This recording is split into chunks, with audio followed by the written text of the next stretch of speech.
ಜಾತಿ ಗಣತಿ ಹಿನ್ನೆಲೆ ಮತ್ತು ಮುನ್ನೆಲೆ ಅನ್ನುವಂಥ ವಿಷಯದ ಅಡಿನಲ್ಲಿ ಸಾಮಾಜಿಕ ನ್ಯಾಯ ವೇದಿಕೆಯ ಒಂದು ಅಡಿಯಲ್ಲಿ ಒಂದು ವಿಶೇಷವಾದಂಥ ದುಂಡು ಮೇಜಿನ ಸಭೆ ಇವತ್ತು ನಡೆದಿತ್ತು. ನಾನು ಅದಕ್ಕೆ ಆಹ್ವಾನಿತನಿದ್ದೆ. ಆ ಸಭೆಯಲ್ಲಿ ನಾನು ಇವತ್ತು ಭಾಗವಹಿಸಿದ್ದೆ.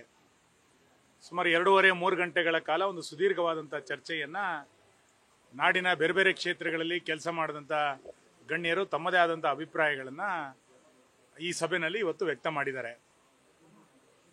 ಕಳೆದ ಹಲವು ದಿನಗಳಿಂದ ಹಲವು ತಿಂಗಳುಗಳಿಂದ ನಾವು ಏನು ಹೇಳ್ತಾ ಇದ್ವಿ, OBC ಅನ್ನುವಂಥದ್ದು, ಹಿಂದುಳಿದ ವರ್ಗ ಅನ್ನುವಂಥದ್ದು ಸಿದ್ದರಾಮಯ್ಯನವರಿಗೆ ಕೇವಲ ಒಂದು ಭಾಷಣದ ವಸ್ತು. ತಮ್ಮ ಕುರ್ಚಿಯನ್ನು ಉಳಿಸ್ಕೊಳ್ಳಿಕ್ಕೆ OBC ಅಸ್ತ್ರವನ್ನು ಮಾತ್ರ ಪದೇ ಪದೇ ಅವರು ಬಳಸ್ತಾ ಇದ್ದಾರೆ ವಿನಃ OBC ಹಿತವನ್ನ ಕಾಪಾಡಿಕೊಳ್ಳಿಕ್ಕೆ ಯಾವುದೇ ರೀತಿಯಾದಂಥ ಯೋಚನೆಯನ್ನು ಕೂಡ ಅವರು ಇಲ್ಲಿಯ ತನಕ ಮಾಡಲೇ ಇಲ್ಲ. ತಾವೇ ರಚಿಸಿದಂತಹ ಕಾಂತರಾಜು ವರದಿಯನ್ನ ಮಂಡನೆ ಮಾಡಲಿಕ್ಕೆ 10 ವರ್ಷ ತೆಗೆದುಕೊಂಡಂತ ಅವರಿಗೆ ಯಾವ ರೀತಿ ಇವತ್ತು ಹಿಂದುಳಿದ ವರ್ಗದ ಬಗ್ಗೆ, ಜಾತಿ ಗಣತಿಯ ಬಗ್ಗೆ ಬದ್ಧತೆ ಇದೆ?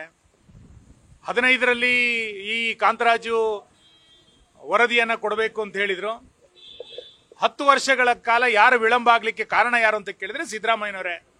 ತಮಗೆ ಮನಸ್ಸಿಲ್ಲ ಅನ್ನುವ ಕಾರಣಕ್ಕೆ ಆ ವರದಿಯನ್ನ ಜಾರಿಗೆ ತರಲಿಕ್ಕೆ ಅಥವಾ ವರದಿಯನ್ನ ಮಂಡನೆ ಮಾಡಲಿಕ್ಕೆ ಇವತ್ತು ಆಗ್ಲಿಲ್ಲ. ಹಾಗಾಗಿ ಇವತ್ತು ಸಭೆಯಲ್ಲಿ ಎಲ್ಲರ ಅಭಿಪ್ರಾಯ ಏನು ಅಂತ ಕೇಳಿದ್ರೆ, ಕಾಂತರಾಜು ವರದಿಯನ್ನ ಸಾರ್ವಜನಿಕವಾಗಿ ಅದನ್ನು ತೆರೆದಿಡಬೇಕು. ಇದ್ರ ಬಗ್ಗೆ ಒಂದಿಷ್ಟು ಚರ್ಚೆಗಳು ನಡೀಲೇಬೇಕಾಗಿದೆ. ವರದಿ ಸ್ವೀಕಾರ ಮಾಡೋದು, ಸರ್ಕಾರ ಒಪ್ಪಿಕೊಳ್ಳೋದು ಆಮೇಲೆ. ಫಸ್ಟ್ ಆ ವರದಿಯನ್ನ ಸಾರ್ವಜನಿಕವಾಗಿ ಇಡಿ. 165 ಕೋಟಿ ರೂಪಾಯಿ ವೆಚ್ಚ ಮಾಡಿರುವಂತಹ ವರದಿ ಏನಾಗಿದೆ, ಜನರ ತೆರಿಗೆ ಹಣದ ವರದಿ ಏನಾಗಿದೆ ಎನ್ನುವಂಥದ್ದು ಇವತ್ತು ಯಕ್ಷ ಪ್ರಶ್ನೆ. ಎರಡನೇದು, ಜಯಪ್ರಕಾಶ್ ಅವರ ವರದಿಯ ವಿಷಯಗಳು ಬಂದಾಗ ಪರ ವಿರೋಧದ ಚರ್ಚೆಗಳು, ಅನುಮಾನಗಳು, ಟೀಕೆಗಳೆಲ್ಲವೂ ಕೂಡ ವ್ಯಕ್ತ ಆಗಿತ್ತು. ಅಂಕಿಅಂಶಗಳು ಸರಿ ಇಲ್ಲ ಅನ್ನುವಂಥ ಭಾವನೆಗಳನ್ನು ಎಲ್ಲರೂ ಕೂಡ ವ್ಯಕ್ತ ಮಾಡಿದ್ರು. ಅವಾಗ ಇವ್ರು ಏನ್ ಹೇಳಿದ್ರು, ನಾನು ಯಾವುದೇ ಒತ್ತಡ ಬಂದರೂ ಕೂಡ ಇದನ್ನು ಸ್ವೀಕರಿಸ್ತೇನೆ, ಜಯಪ್ರಕಾಶ್ ಅವರ ವರದಿಯನ್ನು ನಾನು ಜಾರಿಗೆ ತರ್ತೇನೆ, ಕ್ಯಾಬಿನೆಟ್ನಲ್ಲಿ ಎಲ್ಲ ಮಂತ್ರಿಗಳಿಗೆ ಕೊಟ್ಟಿದ್ದೇವೆ, ಹಿಂಗೆಲ್ಲ ಮಾತಾಡ್ತಾ ಇದ್ರು. ಡೆಲ್ಲಿಗೆ ಹೋಗಿ ವಾಪಸ್ ಬರೋಷ್ಟರೊಳಗೆ ಯಾಕೆ ಇವರು ಯೂ ಟರ್ನ್ ಆದ್ರು? 10 ವರ್ಷಗಳಿಂದ ನಾನೇ OBC ಚಾಂಪಿಯನ್ ಅಂತ ಹೇಳಿ ಬೇರೆ ಬೇರೆ ವಿಷಯಗಳನ್ನ ವಿಷಯಾಂತರ ಮಾಡಿಕೊಂಡು ತಾನು ಅದರ ಚಾಂಪಿಯನ್ ಅಂತ ಹೇಳ್ತಾ ಇದ್ದಂಥವ್ರು ಡೆಲ್ಲಿಗೆ ಹೋಗಿ ಬಂದ ನಂತರ ಯಾಕೆ ಯೂ ಟರ್ನ್ ಆದ್ರು? ನಿಮಗೆ ಜಯಪ್ರಕಾಶ್ ಹೆಗಡೆ ವರದಿಯನ್ನ ಅಂಗೀಕರಿಸಬೇಡಿ ಅಂತ ಹೇಳಲಿಕ್ಕೆ ನಿಮಗೆ ಆಂತರಿಕವಾಗಿ ಯಾರು ಒತ್ತಡವನ್ನು ಹಾಕಿದ್ರು? ಇದು ಇವತ್ತು ಸಾರ್ವಜನಿಕ ಗೊತ್ತಾಗಲೇಬೇಕಾಗಿದೆ. ನಾಡಿನ ಗಣ್ಯರು, ಸ್ವಾಮೀಜಿಗಳು, ಬೇರೆ ಬೇರೆಯವರು ಇದರ ಅಂಕಿಅಂಶಗಳು ಸರಿ ಇಲ್ಲ ಅಂತಂದಾಗ ನೀವು ಅವತ್ತು ಒಪ್ಕೊಳ್ಳಿಲ್ಲ.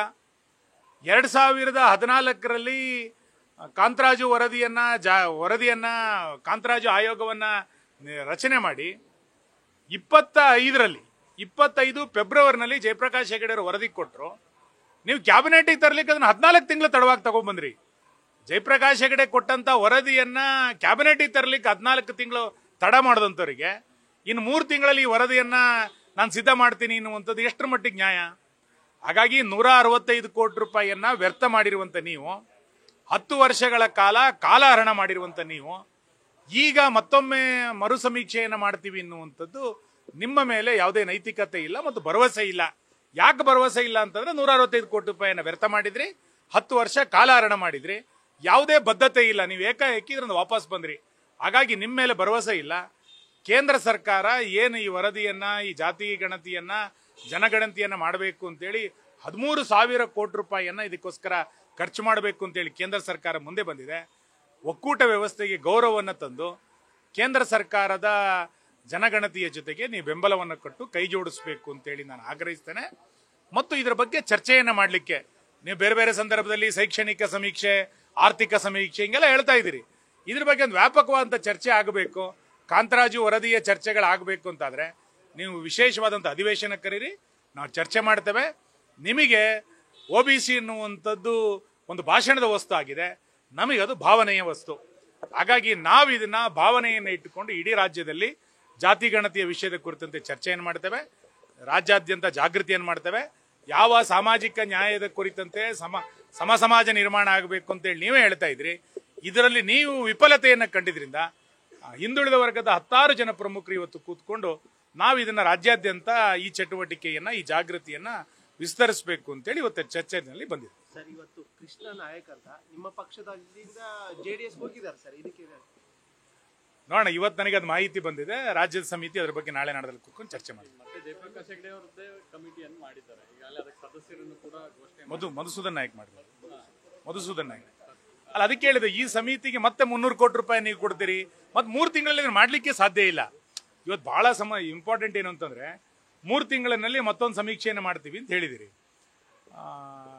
ಪರಿಶಿಷ್ಟ ಜಾತಿಯ ಒಳ ಮೀಸಲಾತಿಗೆ ಸಂಬಂಧಪಟ್ಟಂತೆ ಒಂದು ವರದಿಯನ್ನು ನೀವು ತರಿಸ್ಕೊಳ್ತಾ ಇದ್ದೀರಿ, ಸಮೀಕ್ಷೆಯನ್ನು ಮಾಡ್ತಾ ಇದ್ದೀರಿ. ಅದು 1 ತಿಂಗಳಲ್ಲಿ ವರದಿ ಕೊಡಬೇಕು ಅಂತ ಹೇಳಿರಿ. ಅದರದ್ದು ವರದಿನೇ 3 ತಿಂಗಳಾಯ್ತು, ಇನ್ನೂ ಬರಲಿಲ್ಲ. ಅಂದ್ರೆ 1 ಕೋಟಿ ಇರುವಂತ ಪರಿಶಿಷ್ಟ ಜಾತಿಯ ಸಮೀಕ್ಷೆಯನ್ನು ಮಾಡಲಿಕ್ಕೆ 3 ತಿಂಗಳಲ್ಲಿ ಆಗಲಿಲ್ಲ.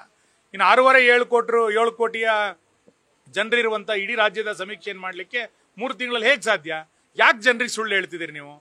ಪ್ರತಿ ಸರಿ ನಿಮಗೆ ಹೈಕಮಾಂಡಿಂದ ತೊಂದರೆ ಆದಾಗ, ಶಾಸಕರಿಂದ ತೊಂದರೆ ಆದಾಗ, ಭ್ರಷ್ಟಾಚಾರದಿಂದ ನೀವು ವಿಚಲಿತರಾದಾಗ, ಜಾತಿ ಗಣತಿ ಅಥವಾ OBC ವಿಷಯ ಹೇಳ್ಕೊಂಡ್ ಬರ್ತಾ ಇರುವಂತದನ್ನ ಕರ್ನಾಟಕದ ಜನ ಇನ್ನು ನಂಬಲ್ಲ ಅನ್ನುವಂಥದ್ದನ್ನ ನೀವು ಅರ್ಥ ಮಾಡ್ಕೊಳ್ಬೇಕು.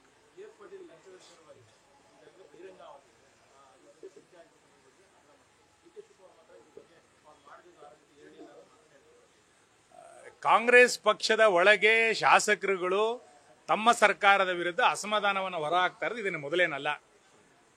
ಅವರ ಸಿದ್ದರಾಮಯ್ಯನವರೇ ವಾಲ್ಮೀಕಿ ನಿಗಮದ ಹಗರಣದಲ್ಲಿ ಭ್ರಷ್ಟಾಚಾರ ಆಗಿದೆ ಅನ್ನೋದನ್ನು ಸದನದಲ್ಲಿ ಒಪ್ಪಿಕೊಂಡಿದ್ರು. ಶಾಸಕರುಗಳು ಬೇರೆ ಬೇರೆ ಸಂದರ್ಭದಲ್ಲಿ ನಮ್ಮ ಸರ್ಕಾರ 60% ಭ್ರಷ್ಟಾಚಾರ ಮಾಡ್ತಾ ಇದೆ, ಹಿಂದಿನ ಎಲ್ಲ ಸರ್ಕಾರಗಳಿಗಿಂತ ಭ್ರಷ್ಟಾಚಾರ ಮೀರಿದೆ ಅನ್ನುವಂಥದ್ದನ್ನ ಕಾಂಗ್ರೆಸ್ ಶಾಸಕರೇ ಒಪ್ಕೊಳ್ತಾ ಇದ್ದಾರೆ. ಮತ್ತು ಈ ರಾಜ್ಯದ ಅತ್ಯಂತ ಕಳವಳಕಾರಿ ಸಂಗತಿ ಅಂತಂದ್ರೆ ಅಭಿವೃದ್ಧಿ ಚಟುವಟಿಕೆಗಳಿಗೆ ಹಣ ಕೊಡ್ತಾ ಇದ್ದಾರೆ, ಹಣ ಕೊಡಬೇಕಾಗಿದೆ ಎನ್ನುವಂಥದ್ದನ್ನ ಒಬ್ಬ ಶಾಸಕರೇ ಹೇಳ್ತಾ ಇರುವಂಥದ್ದು ಅತ್ಯಂತ ಕಳವಳಕಾರಿ ಅಂತ ಸಂಗತಿ. ಹಾಗಾಗಿ ಸರ್ಕಾರ ಇದನ್ನ ತನಿಖೆಗೆ ಒಳಪಡಿಸಿ, ನೀವು ಈ ಆಡಿಯೋವನ್ನು ತನಿಖೆಗೆ ಒಳಪಡಿಸಿ. ಬೇರೆ ಬೇರೆ ಸಂದರ್ಭದಲ್ಲಿ ಸೋಷಿಯಲ್ ಮೀಡಿಯಾದಲ್ಲಿ ಯಾವುದೋ ಬಂದಾಗ ಹಿಂದೂ ಕಾರ್ಯಕರ್ತರನ್ನ ಟಾರ್ಗೆಟ್ ಮಾಡಿ ಸೋಷಿಯಲ್ ಮೀಡಿಯಾದಲ್ಲಿ ಬಂದಿದ್ದನ್ನು ತನಿಖೆ ಮಾಡ್ಲಿಕ್ಕೆ ಬರುತ್ತೆ. ಒಂದು ಭ್ರಷ್ಟಾಚಾರದ ವಿಷಯವನ್ನ ಪ್ರಕಟ ಮಾಡಿದಾಗ ಯಾಕೆ ತನಿಖೆ ಆಗ್ಲಿಕ್ಕೆ ಸಾಧ್ಯ ಇಲ್ಲ? ಮತ್ತು BR ಪಾಟೀಲ್ ಸ್ವತಃ ಹೇಳಿದರೆ ತನಿಖೆ ಮಾಡ್ಲಿ, ನಾನೇ ಹೇಳಿದ್ದು ಅಂತ ಹೇಳಿದ್ದಾರೆ. ಅದನ್ನು ಹೇಳಲಿಕ್ಕೆ ತಯಾರಿಲ್ಲ. ಇವತ್ತು ಎಲ್ಲ ಇಲಾಖೆನಲ್ಲಿ 60% ಭ್ರಷ್ಟಾಚಾರವನ್ನ ಸ್ವತಃ ಮುಖ್ಯಮಂತ್ರಿಗಳೇ ಕಣ್ಮುಚ್ಚಿ ಕುತ್ಕೊಂಡು ನೋಡ್ತಾ ಇದ್ದಾರೆ. ಧೃತರಾಷ್ಟ್ರನ ರೀತಿಯಲ್ಲಿ ಭ್ರಷ್ಟಾಚಾರವನ್ನ ಇವತ್ತು ಕಣ್ಮುಚ್ಚಿ ಕುತ್ಕೊಂಡು ನೋಡ್ತಾ ಇದ್ದಾರೆ. 60% ಸರ್ಕಾರ ಅನ್ನುವಂಥದ್ದು ಇವತ್ತು ಜಗಜ್ಜಾಹೀರಾಗಿದೆ. BR ಪಾಟೀಲ್ ಏನು ಅನುಭವ ಇದೆ, ಇದು ಎಲ್ಲ ಶಾಸಕರದ್ದು ಅನುಭವ ಇದೆ. ಅವರೊಬ್ರು ಇವತ್ತು ಹೇಳಿದಾರೆ ಅಷ್ಟೇ, ಉಳಿದಂತರೆಲ್ಲರೂ ಕೂಡ ನಾಳೆ ನಾಡಿದ್ರಲ್ಲಿ ಹೇಳಿ ಪ್ರಾರಂಭ ಮಾಡ್ತಾರೆ. Thank you. ನ್ಯೂಸ್ ಫಸ್ಟ್ ನಿರ್ಭೀತಿಯಿಂದ ನಿಮ್ಮ ಪರವಾಗಿ.